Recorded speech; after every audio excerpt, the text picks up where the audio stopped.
Okay, we are live. Welcome back, Punch Card Nation. It is our first episode of 2022. Hot news out recently. Of course, we got Charlie Munger doubling down on Alibaba. We also wanted to chat a little bit today about lessons learned from 2021 and maybe what we're focusing on in 2022. Actually, I was just watching a video of yours, Frank, about this well, you've got two new things going on. You've got a podcast and you've got a newsletter. Maybe you can tell us a little bit about those real quick. Yeah, the newsletter is super exciting to me. So I'm guessing what you just watched was the interview with Edwin Dorsey. Is that right? Correct. Yeah. So I've been wanting to do some kind of like blog type newslettery thing for a while now. And after talking to Edwin, he really pushed this website called Substack, which is essentially just a place where you share your write-ups and it collects email address and sends it out like a newsletter to anyone that wants to sign up. You can have a free or paid model. I'm just doing a free model where I do a write-up on my best idea every single month. And if you sign up, you get that sent to you for free. So shameless plug, that is seekingvalue.substack.com. But yeah, I've got about 1,200 people have signed up now to get that sent to their inbox. So far, so good. Edwin really pushed that though. He runs a newsletter called The Bear Cave, which is all about kind of the short aspect of investing, companies that are going through some troubling times. They've got concerns in the board and the management and all of those things. So a bit of a short thesis on companies. And he has something like 10,000 people signed up and he's turned it into a full-time job. On the podcast, I think he disclosed this, I hope so, but he makes about $300,000 or $400,000 per year just from writing a newsletter, which for the audience size, it's a relatively small audience, but a very large payback. So I'm doing it for free for now, but maybe long-term, when I have a bit more time, I can up the quality, increase the amount of write-ups, and I might do a mixture of a free and paid service, which is what most people probably do. But yeah, it's pretty exciting. Awesome. I don't know how Edwin sleeps at night with just two positions, like Twitter and MicroStrategy, right? That's his portfolio. What did he say? 70% in Twitter? Is that what I saw? Yeah. And he admits that that's not a good strategy to have. It's kind of, he's only 23 years old or 24.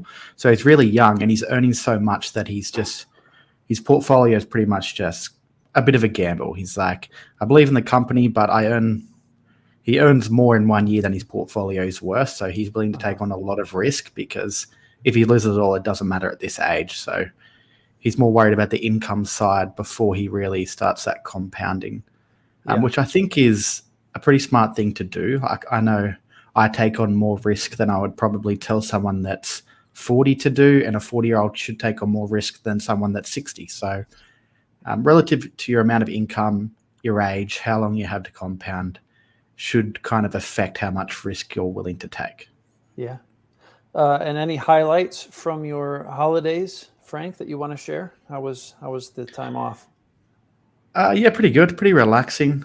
Headed out to the beach here in Australia, a city called Wollongong near Sydney for the international audience, but just spent some time with family, relaxing on the beach. How about you guys? Yeah, what's going on with you, Karan? Any excitement? Well, no, I was kind of in quarantine throughout the entire period, so. Oh yeah, I forgot about that. How are you feeling? Yeah, a lot better now. Back to normal. It was bad for like 2 days, but.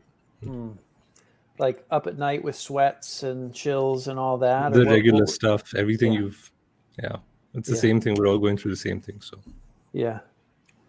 How about you? How was your break? Yeah. Well, good. I'm glad you're kind of back on track. Yeah, it was okay. I had a scare as well with the whole pandemic situation. I went to Chicago in Jack's hometown. And then we went to Wisconsin to visit, my wife's family and then my family, my parents. And, we went on the 17th of December. I think on the 21st of December, we found out my wife's brother tested positive.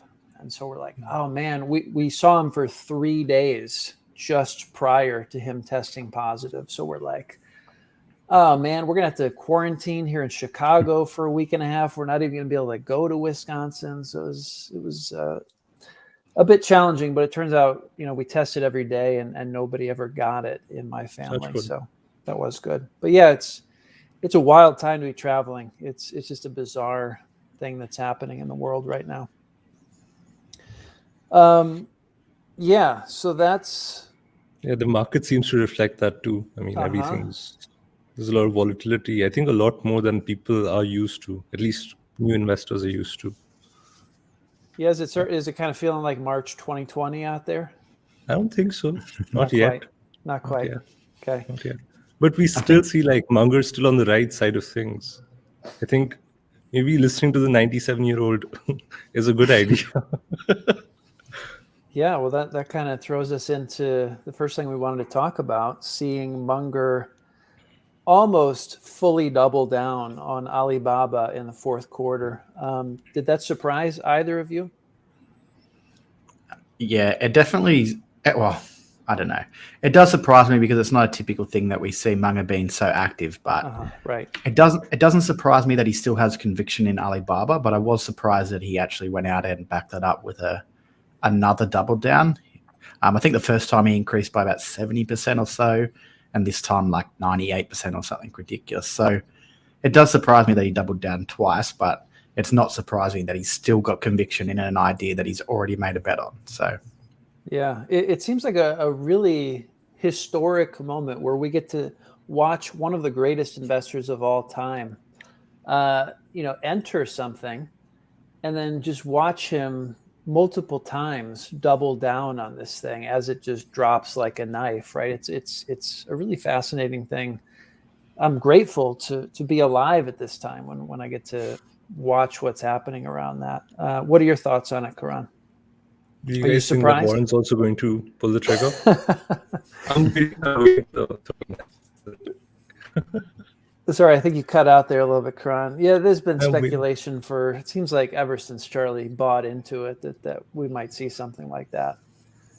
I have no idea. I don't know how you can't buy more at these prices. Like they were practically giving it away like last week. Last week? 2 weeks back. Yeah. Yeah. Any thoughts, Frank, on what we're going to see Berkshire do? I would be extremely surprised if Warren Buffett bought into it at this point.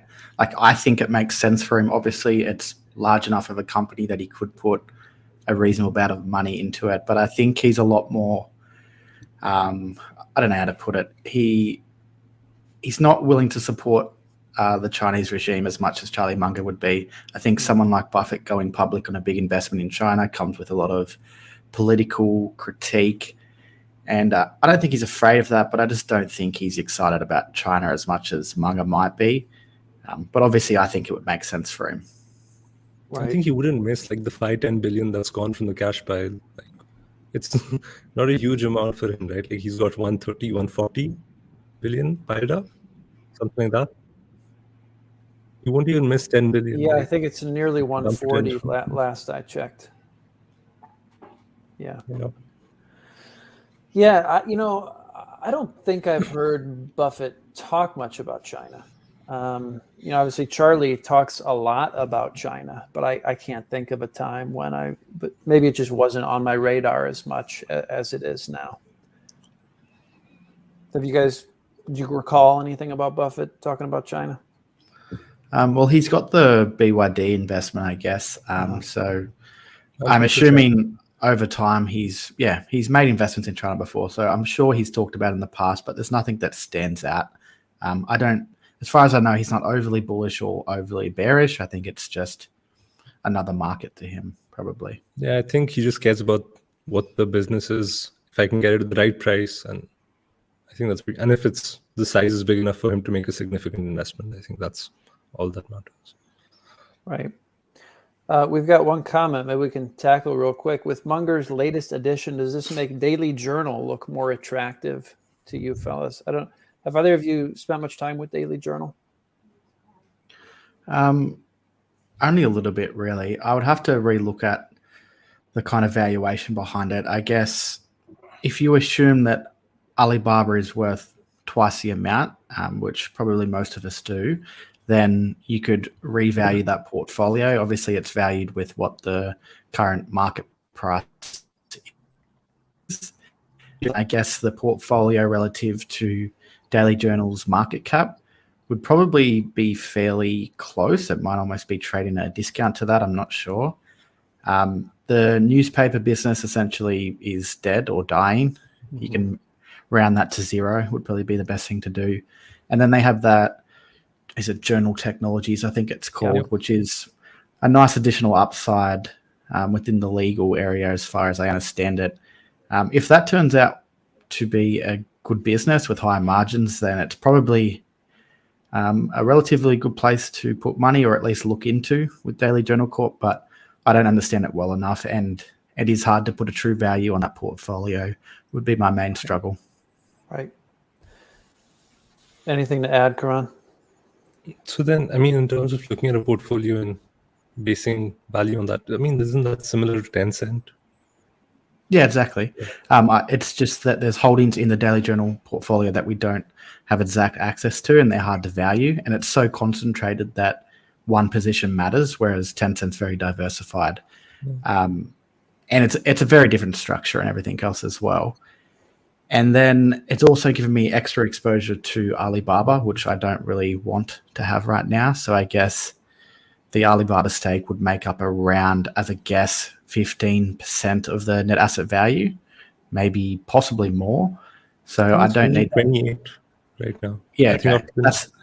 That's the position in the portfolio. So the overall value, yeah, I don't know. I don't need the extra exposure is probably my main concern, and it is hard to value slightly as well. I was kind of thinking about this the other day, where suppose someone wants to gain exposure to Alibaba at this point, like, and they want to do it through a holding company. Does Daily Journal make more sense, or going through SoftBank? These are kind of the two options. And I'm like, I think it just makes sense to buy directly into Alibaba if you want exposure to it. So, with you on that. Yeah, I would agree with that. The only way Daily Journal would be the better option if you really understood Journal Technologies and thought the value of that is some exceptional amount. If that's true, then that's the better place to put money, but I don't know that to be true. So definitely, if you want exposure to Alibaba, the best way to do it is direct. I don't know what SoftBank's, how much Alibaba is in their portfolio. I think it was like 40% or so, maybe last time I looked. So it's not like it directly tracks the Alibaba stake like something like Prosus and Tencent, where it's more like 85%. So unless you're excited about the rest of those businesses outside of their stake in Alibaba, then I don't think that's the best way to think about it. Like WeWork and Uber. That's SoftBank's portfolio, is it? Yeah. Yeah. So my son is crying. I've got to dip out for just a second. Maybe you guys can field some of these comments, and I'll be right back. No problem. Sure. Cool. We can't actually pull the questions up, but I can read a few of them out. Jack Ma hasn't sold any shares for a while. If he's not selling, why would you? How do you think about Jack Ma in relation to Alibaba at the moment, Karan? I think who are the two people? Jack Ma and is it John Tsai? Yeah, they I own think so, yeah. 6% of the overall company. So it's not a huge position, not like Jeff Bezos with Amazon. So it's I don't see the founders being as much, their holdings having as much of an impact on my investment. How about you? I don't know. I'm not really concerned about Jack Ma or anything that he's doing. I guess if he sold the entire stake, it'd be worth looking into why, but he's not as active in the company as he once was. Obviously, he sits on the board and everything still, but I'm not too concerned about what he was doing unless he sold every single share. And I'm not even sure what his ownership is. I think it's relatively low. I know Pony Ma with Tencent owns about a 8 or 9% stake. I'd be much more concerned about what he's doing since he's still an owner-operator, whereas Jack Ma's kind of stepped back and there's other people running the business. I'm sure he has a lot of say, but management isn't my favorite part about the Alibaba bet at all. I don't really know the management well. I don't really think they're going to do. I don't think they're exceptional capital allocators. They're obviously good, but that's not part of the bet like it is with Tencent for me. So yeah, really. Yeah, Tencent is, I think, more management dependent. But we have those digital Warren Buffetts. Is that how money for it? Yeah, they probably match a lot more. The two bazookas. Tencent's definitely, the capital allocation is more important, particularly because the portfolio is almost half of their market cap. So how they allocate capital within that portfolio is important, but then also within their operating business as well. So, and they're doing some really interesting things with that right now, with unloading the JD stake and the C Limited stake as well, or at least what's partly happening sold with that. C? I haven't kept up, like, keeping up with that. Like, what's happening there with C? They converted and then. Yeah, they converted from Class B to Class A shares, and now they're selling off about, I think they had a 19% ownership. They're down to like 16% ownership. So whether or not they keep selling that, I'm not sure. But really, it's just going to be another, it's freeing up capital for them to do, or they'll be investing more into a portfolio most likely and allocating those capital in different ways. I know they just did a very small buyback as well, not significant. I don't know if that's something they plan to do more of in the future. But, does C compete with them when it comes to gaming and stuff?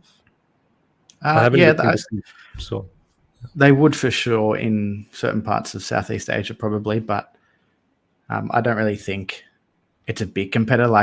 They have so many different parts of the gaming industry, so many different companies that compete with each other within their portfolio anyway. So I don't think it matters too much. And it's not they never fully own the business, so it's not contributing to their bottom line or anything. It's just the valuation that matters really for Tencent. And I'm assuming their return on that investment was pretty huge. I don't know when they bought in, but C has been a really good stock to hold for the past. Just killing it with their portfolio. Yeah, they definitely are. Is there any questions there you want to jump into?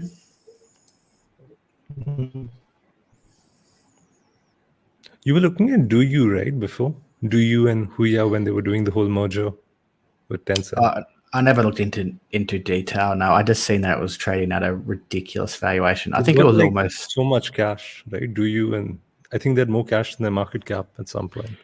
Yeah, they were almost a net. I think they were just slightly over, trading below net current asset value. But yeah, it was extremely cheap. But I don't understand the business at all. I just saw that one stat and thought it was pretty interesting and didn't really look too much into it. Same here. It was just an easy pass. I'm like, I get it. Like, there's a potential arbitrage situation here with them and then take both of them. But it just seemed like there's way too much risk to, get in there. Yeah. And I think I'm definitely concerned with being overexposed to China as well. So pretty much anything I hear about in China now, I pass on. Even though what's your allocation like now? About Kelly Partners keeps on going up, so my allocation goes down, but it's about like 18% in Tencent and 15% in Alibaba roughly. So that keeps coming down because their share price is barely moving and my Kelly Partners group keeps going up. So shout out to Brett Kelly. Yeah, he's been carrying my portfolio, that's for sure. He's been carrying the bunch of portfolio. The rest of us are all like, help. Afternoon Investor says, are you worried Alibaba's customer management revenue only grew 3% year over year last quarter? Is that something you've considered, Karan? Again, I mean, I think the focus for most of us is the cloud business, although it's like 8 to 10%. Is it 8 or 10% of yeah. I think most recently 9% roughly. So yeah, around that range. Yeah. So I think that's kind of the focus. And we're just like, okay, let's see what happens here. Side, right? Like we still get the business at what is a fair value to even the e-commerce business. So there's not much. I don't think there's much outside this price. So yeah, I think as long as the e-commerce business keeps growing slowly and creating cash flows for them to keep growing their cloud business, that's where the best return will come from. You could get a reasonable return even if they didn't have that cloud business, assuming the e-commerce business doesn't deteriorate and it keeps going steady, which even just with GDP growth and customers spending more over time, that will grow slowly. Whatever that rate is, you have to decide yourself. But your return from just that alone should be okay.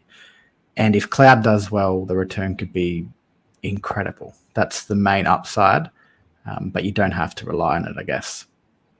I think people underestimate how much the average spend per user, the increase in that over the next, say, 5-10 years is going to have an impact on the business. I think that's really severely underpriced in that. At least that's just my opinion. So yeah, I think you're probably right. There's Any questions another there? question from afternoon. Do you think Monish will buy into Baba again? Thoughts on that? Probably not. I guess he might. If it stays cheap for long enough and he has enough capital to do so, he might. I don't know how much cash or anything he holds in his portfolio to even be able to make another investment. I assume he'd be much more happier in Tencent, especially with some of the things that are happening with Tencent now. I think he'd be very happy with that decision. But it just depends. Like over time, if Baba stays cheap and he has enough capital, he exits some other position, or if he has enough cash, then that changes the story. I just don't really know enough. I think he might have some Turkish lira just lying around from races. Yeah. I don't be surprised again to see him buy into it again. I don't think he seemed pretty clear that he finds Tencent to be the better business and he's moved on from Alibaba. Yeah. There's a question from Thrifty Investor. If you could go back in 2020, 2021, would you have invested in Baba? Well, no, I would have waited until like now. Would have been great. I'm down like 30% on position. So if I had hindsight bias and I knew that, then definitely not. Yeah. I'd probably ease into it. Like, I think I got in too quickly. I'm like, oh, wow, it's a bargain at 200. Let's buy 10% of the portfolio at like 200. And then another like 10% at like almost 160. And then 14% at like around 115. So just like scaling into it. But yeah, probably go slower on that. I don't know. Yeah. After doing Investor, will you be cloning more or less in 2022? There's no way you can clone less, right? We have to just keep improving. Be better at cloning. Brad's probably the one that would talk about this the most. I don't really clone anyway, but I'm probably going to be cloning less. I kind of decided I want to focus more on microcaps again. About 60 or 70% of my portfolio is in micro and small caps anyway. And that's kind of where I think I have the best advantage over the market. And if I look at my 2021 returns and 2020 even, my best returns have been in the smaller stuff by far. Every time I've tried to invest in something bigger, it hasn't performed as well. The Twitter investment in 2020 did well, but that was in a year that everything kind of did well. Alibaba obviously hasn't been too great. Tencent is the only big position that I'm really, really happy with. It hasn't performed great, but I think I timed that well with a bit of luck. But that one's probably been the best large cap, but I definitely will be moving away from some of the bigger names and focusing more on micro caps again. How are you feeling about Twitter now? Like, is it something you might slightly add into? I don't know what your cost basis is, but no, I've trimmed that twice now over time, and out of luck, it was timed perfectly. I trimmed at the end of 2020 because it was making up too much for my portfolio. And then I trimmed probably halfway through. So I kind of saved myself a bit of money there because it's got smashed last year. It was down probably 40% over the year. But overall, I'm still up about 70%, I think, from my original cost basis. Roughly, that might be slightly wrong, but around that range. It's not something I'll add to. If anything, if I needed capital for a better investment, that's what I would take away from. But for now, I'm happy for it just to sit as one of my smaller positions. Did When I saw Kathy Wood buying into Twitter, I started like looking at my investment case again, and I'm like, okay, maybe it's time to trim. Maybe it's time to sell a bit. And turned out to be a good decision. Yeah. did Edwin have any Twitter bull points for you, Frank, that weren't a part of your thesis? Now, he's pretty similar with the way I'm thinking about it. It's all about optionality with Twitter. There's so many ways they can improve their business and monetize their business better through all of these different things that have started to come into place. And he's a lot more bullish than I am on some of those things. So, yeah, nothing too different about the thesis. He's just more bullish on the optionality side of it. I probably think about the ad space a bit more than he does. I would like to see the ads be improved, but he's more thinking about the different new operating aspects of their business, the different ways to monetize within the platform already. So, yeah, but pretty similar way of thinking, I think. Twitter How has do you been feel about the new CEO? right. I don't know him too well.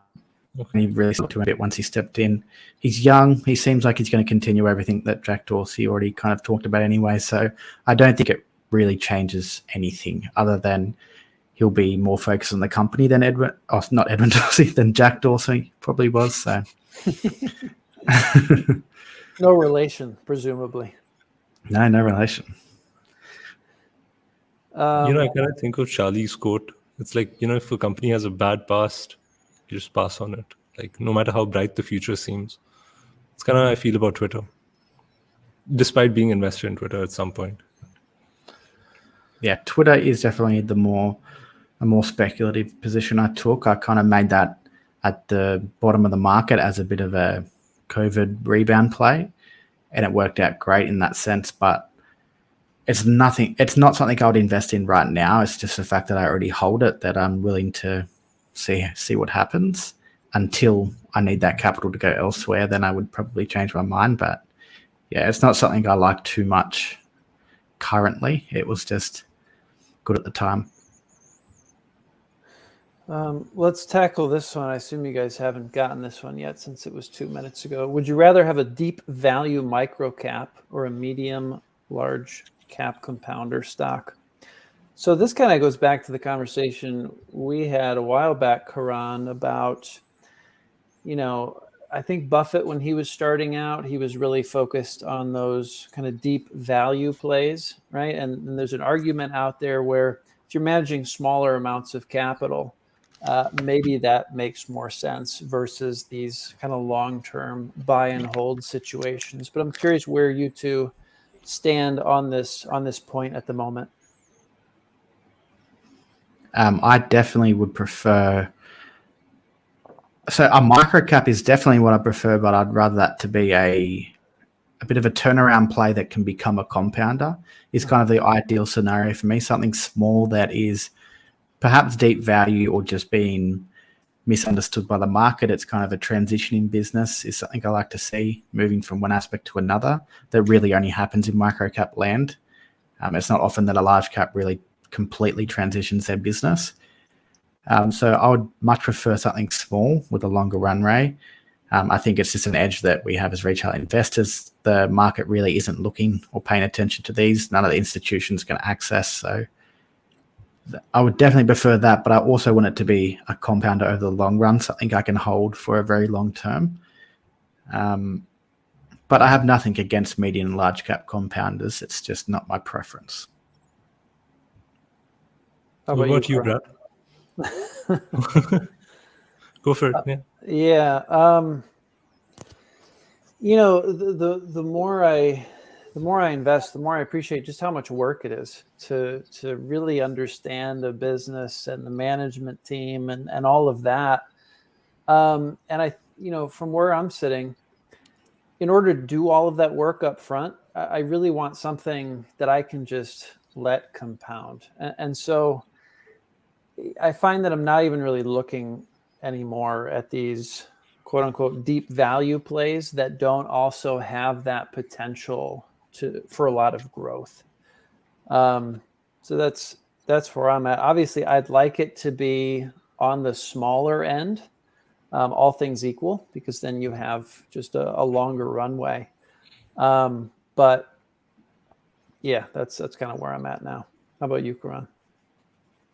I mean, I think I'm just skeptical about, because there's so many things that can go wrong in a business, and it's not always got to do with the management does something and just screws up a perfectly good business, Yeah. So many things can go wrong. So I'm very skeptical about compounders. That's fair. I do prefer deep value. Give me a 50-cent dollar bill. I'll take that every day. But saying that, probably my largest positions right now are the compounders. So it's Alibaba. One is medium, one is large. So despite the way I'm thinking, I'm investing in a different way. So what was the first one? You said something in Alibaba? My portfolio is focused on the compounders, I think, right now. So yeah, medium, large cap compounders. That's where I'm at, despite preferring to be in the deep value. Harder to find deep value these days. Is that fair?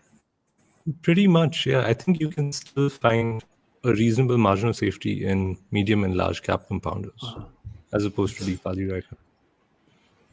The way I kind of think about the deep value versus compounder situation, I think the best possible returns you could have if you're looking for these huge returns, like over 50 to 60% in a year, like some investors are very capable of doing, not consistently, but in any given year, you can't have a portfolio full of compounders and achieve much higher than a 30% roughly return. Maybe if you time the market at the end of a crash, like in 2020, you can get that.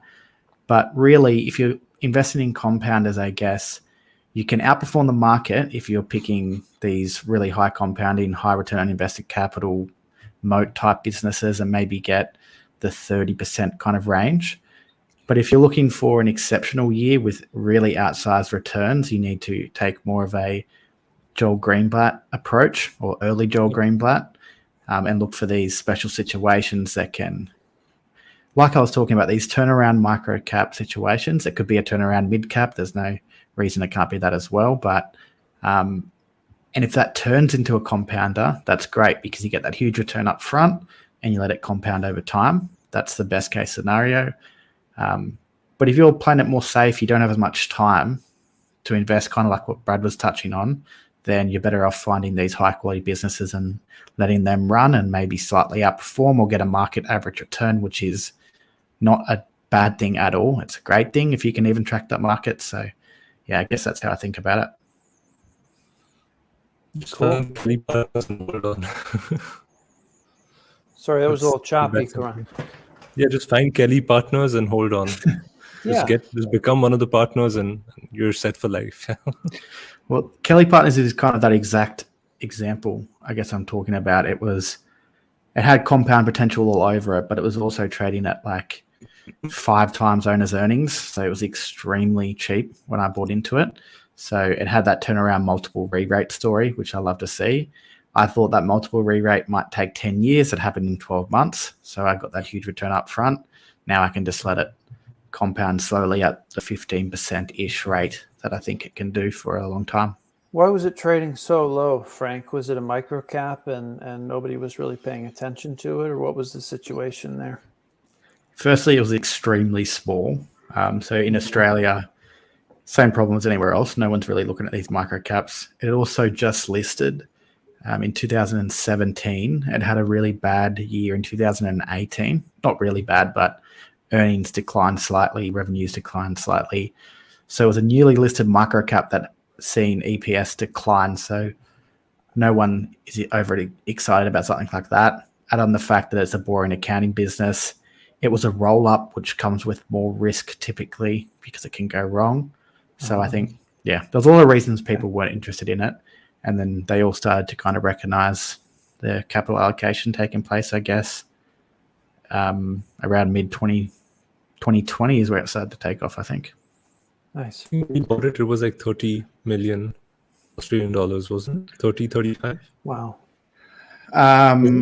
It was 91 cents per share. Yeah, it would have been around the $50 million market cap range, roughly. Nice. Sweet. Did you guys touch at all on Prosus? There was some news recently with the Prosus CEO buying some stock. I saw your tweet, Frank. That's actually how I first found out about it. You're my news source when it comes to China. Well, you want to share what you found around that, Frank? Well, my news source was someone on Twitter commented on one of my other posts, so that's how I found it. There you go.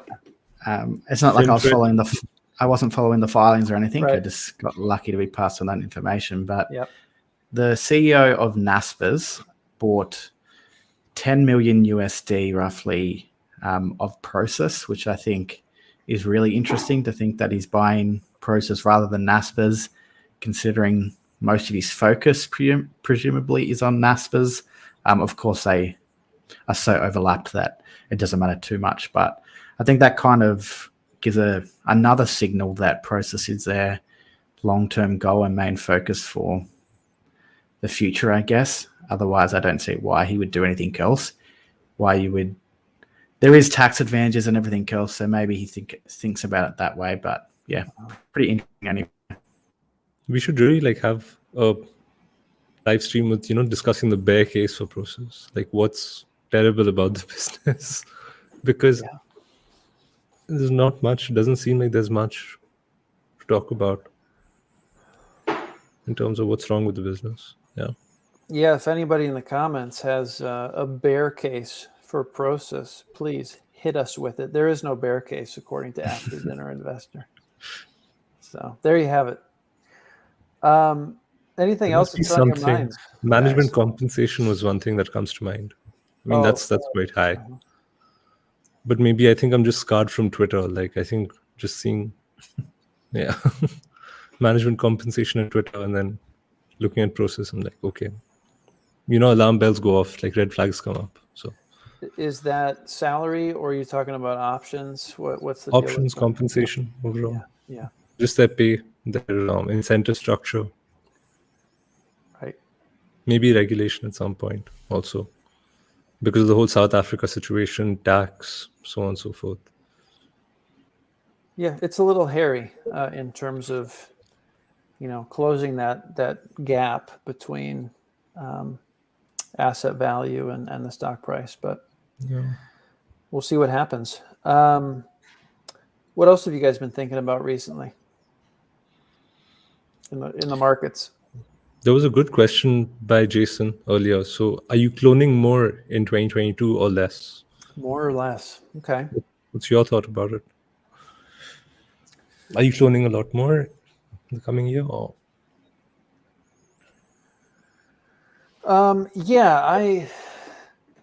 So I'm paying more and more attention to kind of 13F filings and investor letters to shareholders. The more experience I get, the more value I see to this bowling with bumpers concept. Really just, not looking at things that are outside of what other great investors have already done. Now, obviously that makes it challenging to get in these long-term compounders early, like 50 million market cap, right? That's going to be tough. But I feel okay about that. So that's kind of something I'm doubling down on in 2022 is finding more great investors to track and learn from. So that's where I'm at with that one. How about you, Frank? We touched on it a little bit earlier. I'm really moving away from larger stuff moving forward, I think. So cloning kind of goes out the window when you're looking at micro caps. I never really cloned anyway. It's more of idea sourcing for me is the way I think about it. If I don't understand the business, I won't make the investment. So I don't shameless clone or anything like that. But I'm more interested in what are some of these smaller fund managers or private investors are doing with micro caps. The guest I have on the podcast, I'm recording with him tomorrow.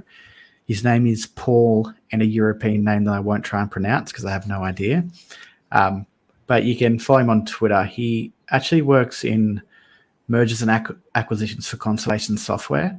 Oh, wow. That's his job, but he is also a private investor managing money, and he has a really concentrated portfolio of microcaps, really small, sometimes $10 million companies, a couple in the UK that I'll talk to him about.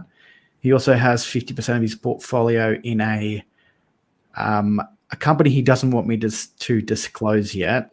But it's a company I've talked to you guys about, so you know the company I'm talking about. And I'm probably about to make a sizable bet in the same company.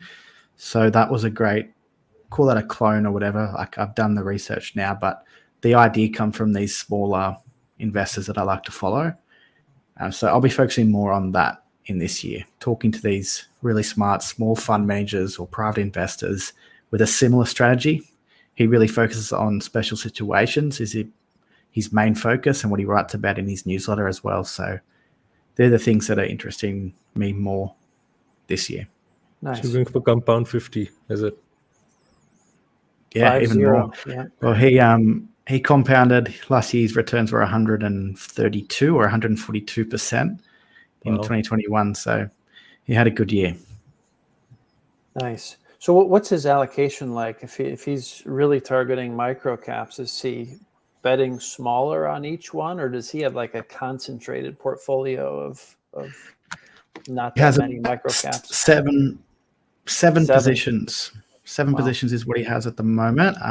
There could be more that he hasn't disclosed, but I know 50% roughly is in one company in New Zealand that I will have content coming out if I make the investment, which I'm almost 90% certain I will at this time.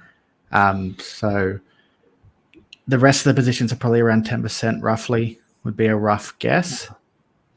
Concentrated on these ideas. I don't think he can get really sizable returns without being concentrated. Most of his return last year came from, firstly, Playboy, which was a bit of a turnaround special situation. Right. Public with a SPAC, right? I think.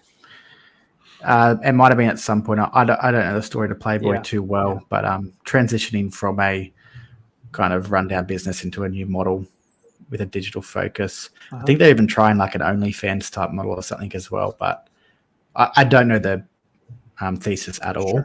Sure. But I know a lot of his return came from that and this other company in New Zealand as well, which is up significantly over 6 months and probably has a long way to go. Awesome. Sweet. How about you, Karan? Cloning in 2022, where are you at? I mean, yeah, obviously more cloning. Like, keep an eye out for everyone who's doing something.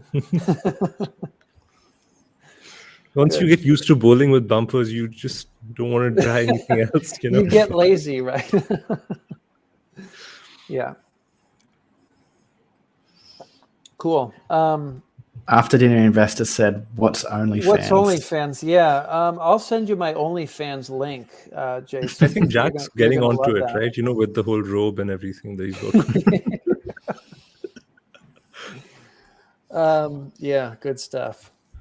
So, did you guys see anything else we should tackle in the comments? I think, and coming back to process, I think 3 of us got in like way back, a couple of months back, more than 6 months, I think. So, at a higher price probably than it is now. Yeah, but not by much. Yeah, not by just much. like with Alibaba. I think I'm about even on the position. I think it's gone barely nowhere. Yeah.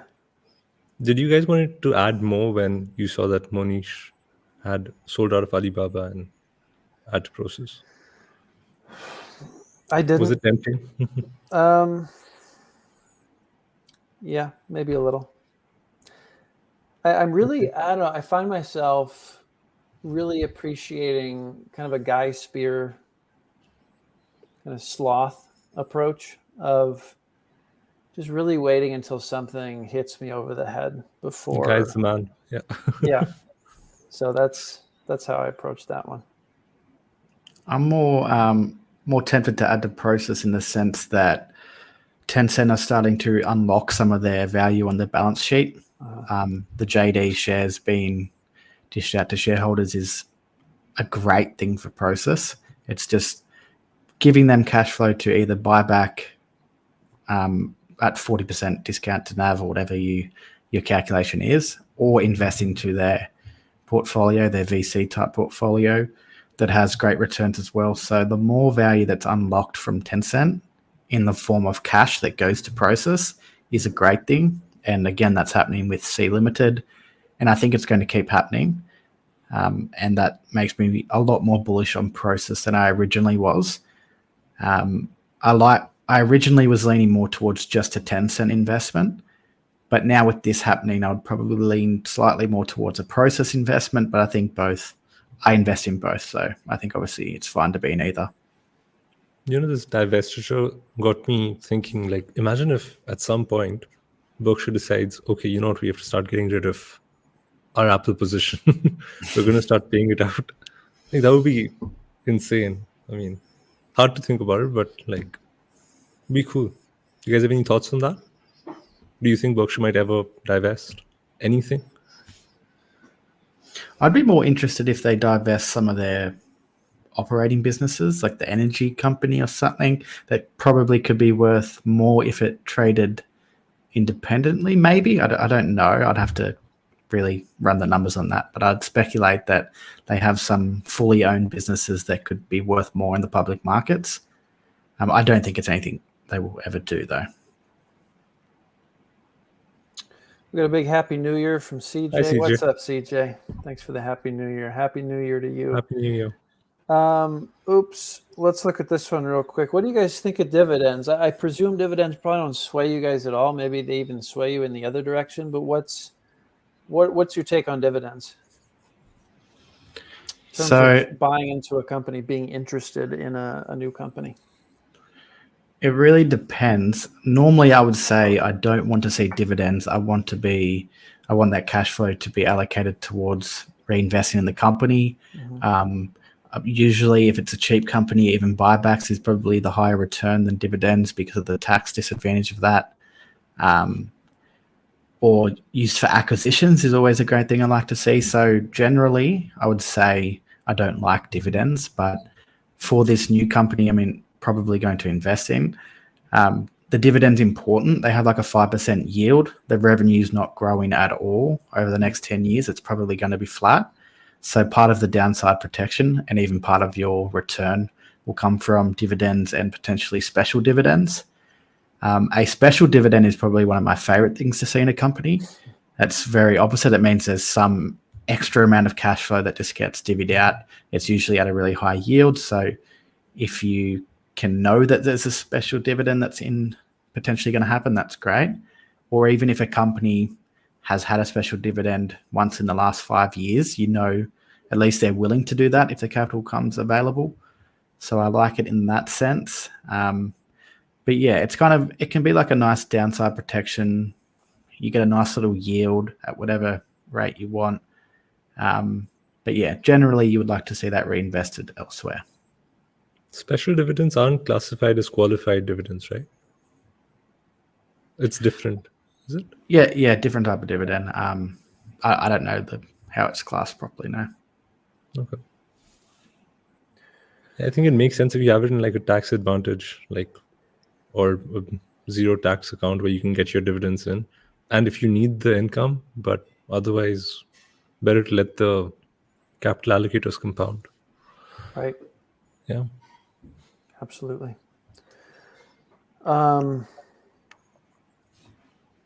Anything you guys have watched or read recently? Books, conversations that you were particularly excited about? You want to share with the audience? No books lately. I really haven't had much time for reading between YouTube, podcast, newsletter, family, work. So most of my consumption comes from like podcasts, usually almost exclusively podcast. And then when I get time, I do the reading online, going through annual reports and things like that. So no book recommendations. If you don't follow the podcast Focused Compounding, That's probably one of my favorite podcasts. Andrew Kuhn, is that right? Yeah, and Jeff Gannon. Uh-huh. Jeff Gannon is like an absolute wizard. Mm. Sometimes he'll ramble on so fast that you don't know what he's talking about, but that's a great podcast. Or This Week in Intelligent Investing with John Mihalkovich, Elliot Turner. There's one more guy there that I'm forgetting, but they're great podcasts as well. So I really like those two. Is Jake part of that or no? No, that's Value After Hours with Tobias Carlisle and Bill Brewster. That's another good one. Yeah. But yeah. Cool. Karan, anything from you? Podcasts? I've honestly just been digging into like Discovery for the past 2 weeks. Discovery, okay. That's been the focus completely. Discovery deep dive for Karan. Yeah, and I was kind of surprised by yesterday's move because it was just an analyst upgrade. I mean, but yeah, that's been the focus pretty much for the past 2 weeks. Yeah. Okay. I've been trying to branch out a little bit more into like non-investing subjects. Today I listened to a podcast with Matt Ridley. I guess he wrote a book trying to figure out where the origins of this pandemic are from. And he teamed up with this researcher at MIT. And they wrote this book in like 12 months. Obviously, there's things that have happened in the last 4 months that aren't going to be in there, but it's just fascinating. It's just trying to use science to get to the bottom of where did this thing come from and what are the chances of it coming from the same place again. It's a really interesting time as we have this global, civilization to be thinking about pandemic risk, which is obviously something we need to be prepared for moving forward. But Matt Ridley, he's just such a smart guy, and he's written a number of books that Munger has recommended, and some other great investors have recommended as well. So I've been enjoying him. Another podcast I'll recommend for non-investing, but sometimes it ties in with the investing world, is Lex Friedman's podcast, which, Brad, I assumed you would like it. He actually recently had Ray Dalio on, so it was a bit of a crossover between two worlds that I followed for a while. But he has really great guests. Often it's like artificial intelligence is a big focus on there. But as things from COVID to diseases, anything kind of on the intellectual side, history.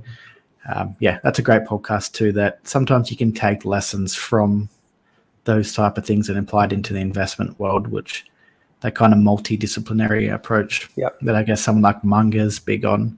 That's a great podcast if you're interested in those type of things. Totally. How about for 22? Anything you guys are planning on doing differently in 2022 from 2021 in terms of a reorientation of focus? I know you've got some new projects in the hopper, Frank, but anything along those lines?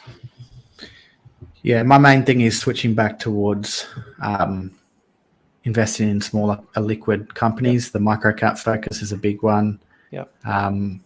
And then I guess trying to grow my income is a huge focus for me this year. And between YouTube, the podcast, and the newsletter, long-term newsletter, that's free for now, but eventually I want to monetize that, is a real big focus on that side. But yeah, they're my two main focuses for the year, to go back to the strategy that I enjoy the most in investing, focusing on more of those microcap special situation type stuff that it just intrigues me more, I guess. It's more interesting and more engaging for me. So to do that, I also think it offers better returns, obviously. And then, the personal focus is mostly the newsletter, and then the podcast ties in with that, and YouTube as usual. How about you, Brad? I kind of mentioned this, but I'm wanting to, in terms of what I'm spending my time learning, I really want to let my curiosity guide that. I want to maybe get outside of investing a little bit more, learn about physics, learn about evolution, just kind of explore that multidisciplinary landscape that Charlie Munger talks about so often. Richard Feynman, I've just been devouring Richard Feynman recently, Nobel Prize winning physicist. He's got this, well, he doesn't, he's no longer with us, but there's a video on YouTube called The Complete Fun to Imagine with Richard Feynman. And it's just so infectious how he talks about these different aspects of physics. I wish I had that when I was, a youngster learning physics in school. It was just so dull. And it's such a shame when, teachers just don't have that passion and they kind of pass on that, lack of enthusiasm for a subject to students. And so, just trying to kind of reignite some excitement around a couple different topics that I glossed over as a child. So that's kind of what I'm really wanting to dig deeper into in 2022. Nice. How about you, Karan? More of the same. Yeah, I think more main goal, 70% compounding. We'll just stick with that. I think the focus for 2022 is again just looking at the portfolio less, kind of like following Guy's example. I hope I make less than 10 changes in the portfolio this 10. year. Okay. Less than 10, which is a Yep, huge departure from the level of activity that I had maybe like 2 years ago. Sure. But there was a lot of turnover in the portfolio. But yeah, slowing that down, letting things run, letting the compounders compound. That's the focus. Great. Cool. Any questions there? Oh, there's a question about Micron. Let's Brad, do you have see. any thoughts about Micron? I haven't looked at Micron in a while. It's kind of sitting in the coffee can for the time being. How about you, Karan? You worried about Omicron? No, actually, so I think my wife's mother, what beer does she drink? Here we go. We're going off the rails now. No. This is related.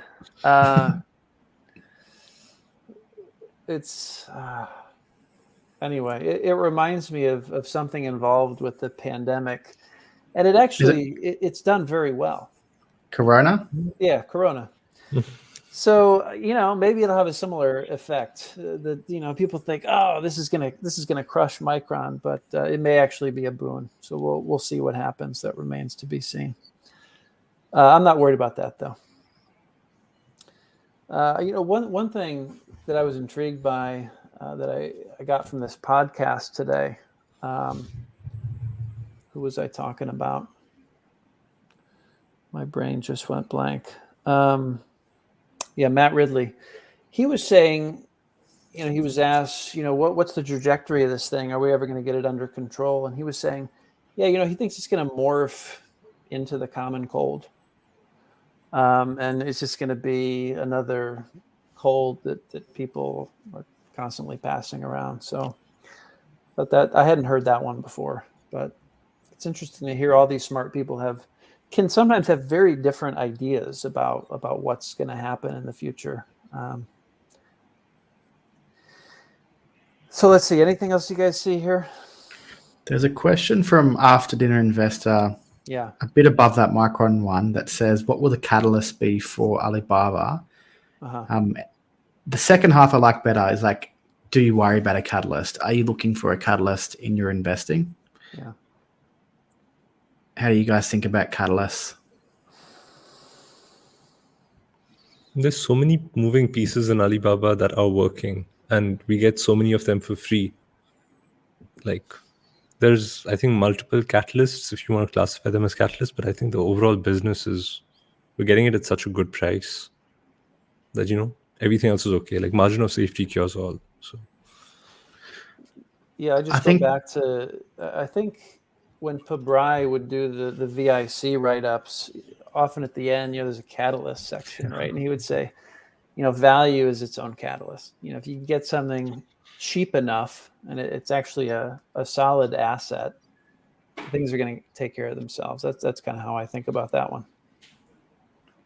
Yeah, I think for Alibaba, the catalyst, there's no real catalyst other than maybe the cloud business doing really well. If the market recognizes that this cloud business is worth a lot more than the 2 or 3 times revenues it's selling for at the moment, then that could be a catalyst. If it's the growth continues, it becomes extremely profitable. It What about follows Lazada? I guess that's there too. There's a lot of these different businesses that could be, but I think cloud's a big catalyst. But I think more even the logistics, no? They have so much. yeah, there's a lot that can go right.